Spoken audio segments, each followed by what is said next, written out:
Are you allowed to take any nutritional supplements along with what you're taking daily?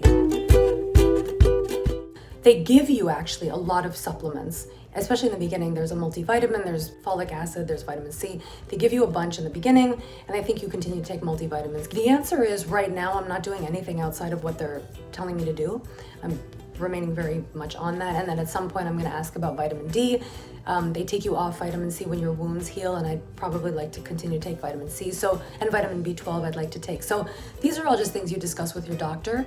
But I used to be a lot more experimental with things. Like I'd find this new supplement, and I'd be like, oh, I'm so excited, I'm gonna try this new supplement. And now it's not what you really want to do anymore. If I ever do discover something, there's an actual person you can talk to that deals with nutrition, transplants, and you can run everything by them. Have you ever thought about being listed way before this ever happened? So 7 years ago when my pressures were at 180, and that was when I was given very little time left to live, that's when they said that my only hope was a double lung transplant. And that's when I visited Columbia Presbyterian, and we basically went through the evaluation process. But in the back of my head, I was like, this is not what I want to do. I will do everything in my power to stay away from a lung transplant because I was so scared of it, honestly. I was so scared of everything that came with it, rejection and life expectancy, everything scared me so much. And of course, everything's still scary. I have no idea what is gonna happen, but I am just so happy and grateful to be feeling well. And actually feeling well now makes me realize how unwell I felt before. It's almost like I didn't realize that till after, that for 12 years I felt so bad and I had no idea how bad I felt. Now there's this energy and there's this ability to do things, and it's unbelievable. Again, I have no idea what's gonna happen, but as of now I'm so happy, and that's it. Again, Sherry, next question. Were you able to make the decision to have a transplant or not, or did your family? I can't remember what you mentioned in your video. So there was not much of a decision to be made. I mean, of course there's a decision to be made, but when this happened, I was on life support, and the decision was either I die or have a lung transplant. So that was a pretty easy decision to make. Although I take that back, that wasn't actually easy because I didn't know that I was dying, even though it was really obvious. And they couldn't get me off life support. I somehow in the back of my head, I was like, I'll be fine, They were giving me in the hospital so much medication for pulmonary hypertension, and I could not be separated from ECMO, from life support. So it didn't become much of a question at that point, but I did have to still make the decision to have the transplant. And I remember that morning I was like, I'm not having a lung transplant, I'm gonna separate from this machine.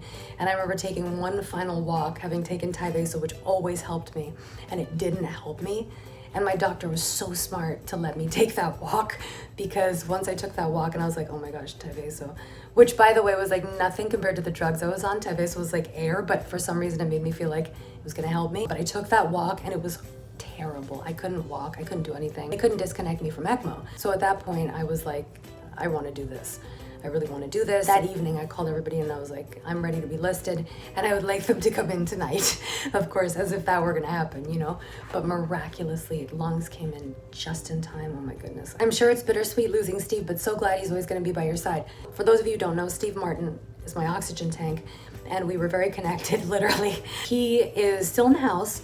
I actually I can't even get oxygen now for my oxygen company, but I ordered him, I bought him, and he is still gonna be around because I'm gonna do performances with him and I'm gonna do a lot of what I do with him, but not connected to him anymore. It's sort of a way for me to kind of bridge the world of pulmonary hypertension with transplants and tell the story and continue to bring awareness to pulmonary hypertension, and also, discuss the importance of organ donation and talk about lung transplants. Well, how was Raz? Was he so happy to see you? So Raz is my doggy. Yes, he was so happy to see me. He was crying. The sad part of the whole thing is I can't kiss him on the head.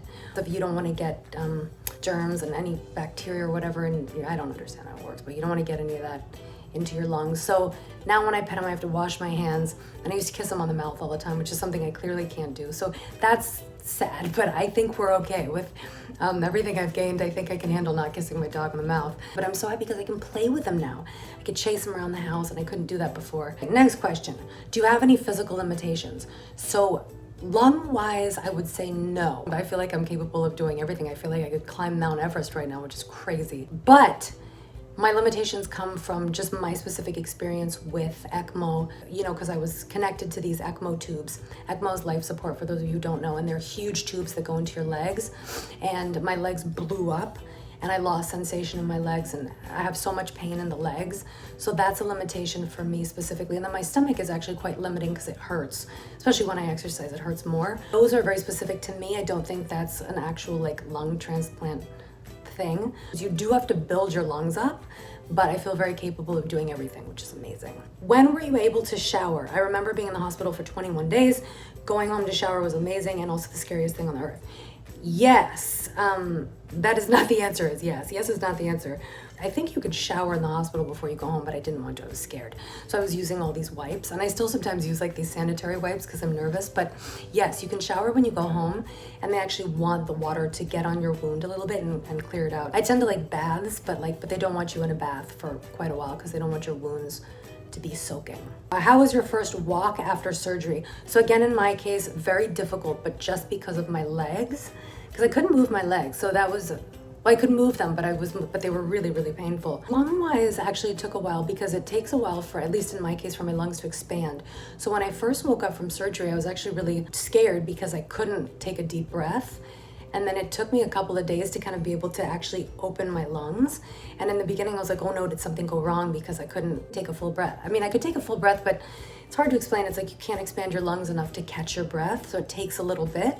But then as you expand and you start to walk and you start to move, your lungs do expand, which is amazing. And you feel it.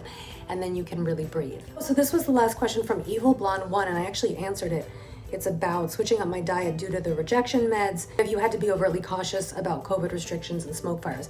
From Destiny. So yes. So I check the air every day to make sure it's okay. And if it's really bad, I don't open the doors or windows. And then I just stay in. I have an air filter, although it's not working right now, which is really useless. So yeah, it's the diet issue from before. Basically, that's it. My diet consists of all those things. Okay, I can take this off my knee now. That was my Q&A. I've looked there the whole time instead of at you. Whoops. If you guys have any other questions, always feel free to ask them. I hope this video was helpful in some way, and I hope you guys are doing well. And as always, thank you so much for the comments you leave me. They're so nice, and I always want to just like thank you and thank you and thank you, and I feel like I can't thank you enough. So that's it. So I hope you have a wonderful day and a wonderful week and a wonderful everything, and I will see you all in the next video.